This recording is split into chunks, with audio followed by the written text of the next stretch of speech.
ফাল্গুনীদের পরিবর্তন হওয়ার পরও দেখা গেল যেভাবে শুভেন্দু অধিকারীর পিএ চন্দ্রকে যেভাবে মারা হলো ওপেন রাস্তায় শুট আউট করে, কি বলবেন? দেখুন, যে জঙ্গলরাজ কায়েম করেছিল তৃণমূল কংগ্রেস, তারা ভাবতে পারেনি যে এইভাবে তাসের ঘরের মতো সেটা ভেঙে পড়বে। তো স্বভাবতই তাদের যে এতদিনের ক্ষমতায়ন, যে জঙ্গলরাজ, যে সন্ত্রাসবাদ, এটা যে তাদের হাত থেকে চলে গেল, এটা তারা ভাবতেই পারছে না।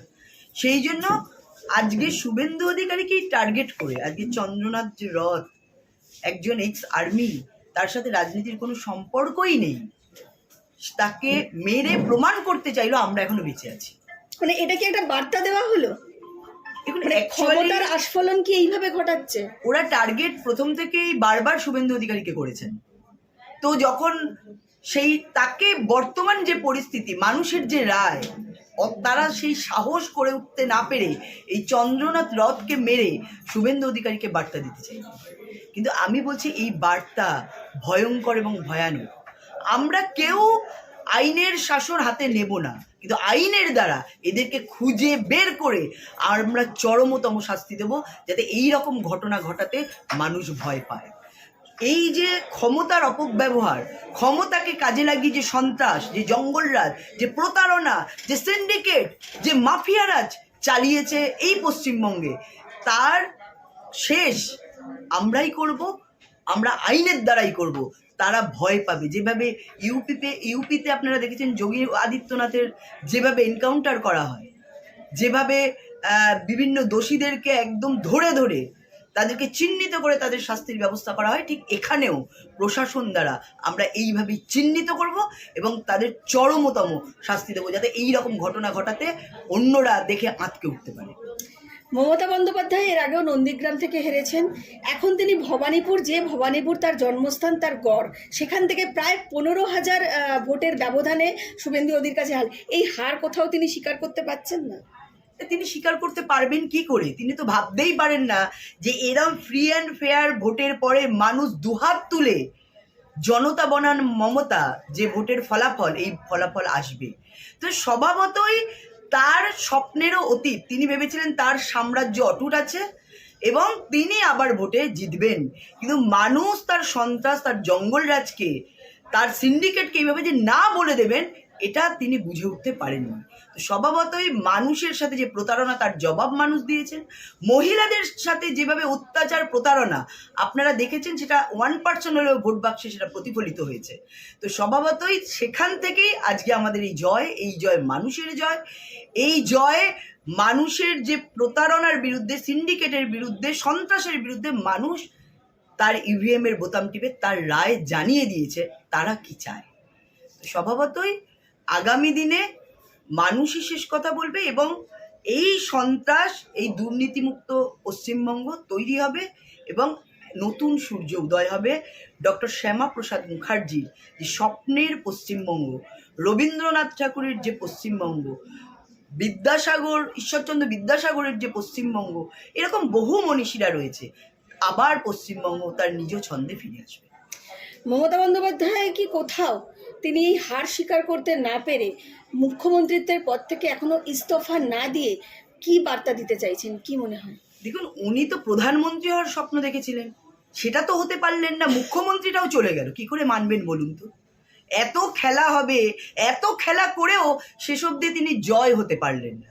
স্বভাবতই তিনি ভাবতে পারছেন না, এটাই স্বাভাবিক। সেই জন্য তিনি এখনো পদত্যাগ করেননি। কিন্তু আইন আছে, সব কিছুর এখানে রাজ্যপাল আছে এবং আমরা যেটা শুনতে পাচ্ছি, আমি জানি না টিএমসি দলটাও আদৌ থাকবে কি না, সে বিষয়ে কিন্তু সন্দেহ আছে। কারণ ইলেকশন কমিশনার এই বিষয়ে একদম তারা দৃষ্টি আকর্ষণ করেছেন এবং তার ক্ষমতা শেষের পরে এবং তিনি হেরে যাওয়ার পরে তার যে পদত্যাগ, এটা হচ্ছে নিয়ম অনুযায়ী, আইন অনুযায়ী হওয়া উচিত, কিন্তু সেটা তিনি করতে চাইছেন না। কারণ তার যে এই ক্ষমতা আঁকড়ে রেখেছিলেন, তিনি ভাবতেই পারছেন না যে মানুষ তাকে হারিয়ে দিয়েছে।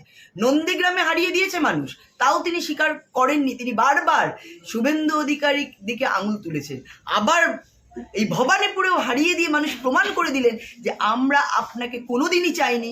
2021-এও যদি এইভাবে SIR করে এবং ইলেকশন কমিশনের এইরকম তৎপরতায় ভোট হতো, 2021-এই আমরা ক্ষমতায় এসে গেছিলাম, মানুষ রায় দিয়েছিল। কিন্তু এই চুরি জোচ্চুরি, এই সন্ত্রাসবাদী, এই জঙ্গলরাজ, যেটা এইবারে তারা আর কায়েম করতে পারেনি, সেই জন্য তারা হেরে গেছে।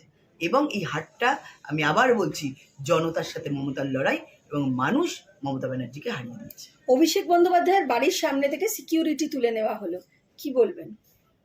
দেখুন, উনি একজন MP ছিলেন, কেন এই যে ক্ষমতার অপব্যবহার, মানুষ হাঁপ ছেড়ে বাঁচছে, মানুষ বলছে যে আমি হাঁপ ছেড়ে বাঁচতে চাইছি, মানে আমরা এবারে ফ্রিডম পেয়েছি, যে পরিস্থিতি ছিল, এবং এই ক্ষমতাকে কাজে লাগিয়ে হাজার হাজার পুলিশ কর্মীদের তাদের সুরক্ষার জন্য সেখানে করে সাধারণ মানুষের জীবনযাত্রাকে তারা অন্যরকম করে দিতে চেয়েছিল, তাদেরকে বেঁধে ফেলতে চেয়েছিল। তো মানুষ এখান থেকে মুক্তি পেয়েছে, এবং মানুষ এই যে তাদের সমস্ত যে ব্যারিকেড, এটা সরিয়ে ফেলার জন্য মানুষ খুশি হয়েছে, এবং মানুষ যাতে খুশি হয় সেভাবেই পশ্চিমবঙ্গ সরকার চলবে, কারণ মানুষের মুখে হাসি ফোটানোই ভারতীয় জনতা পার্টির প্রধান কর্তব্য এবং কাজ।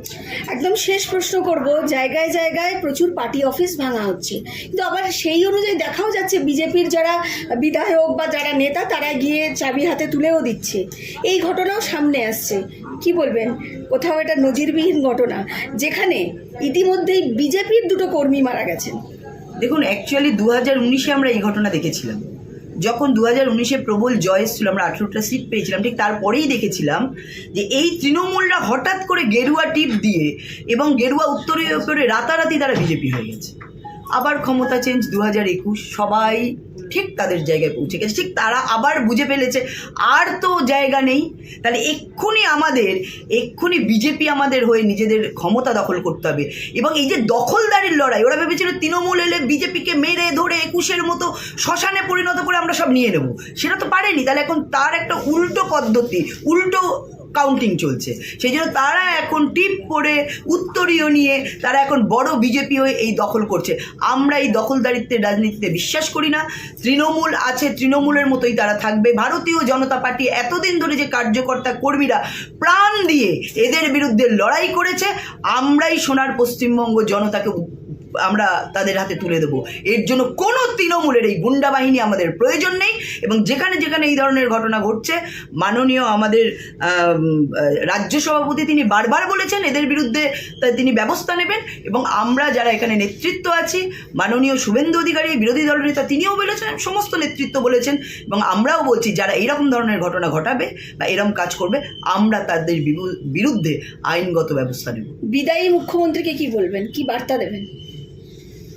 বিদায়ী মুখ্যমন্ত্রীকে এটাই বলবো যে অনেক অত্যাচার, অনেক প্রতারণা, অনেক লক্ষ্মী ভাণ্ডারের গল্প আপনি মানুষের সাথে এতদিন করেছিলেন, শেষ পর্যন্ত মানুষ সত্যিটা বুঝেছে এবং আপনাকে বিদায় দিয়েছে। এটা আপনি মেনে নিন, বিরোধী আসনে আপনি বসুন, আমাদের সাথে কোঅপারেট করুন, দেখবেন পশ্চিমবঙ্গটা সোনার পশ্চিমবঙ্গ গড়ে উঠবে।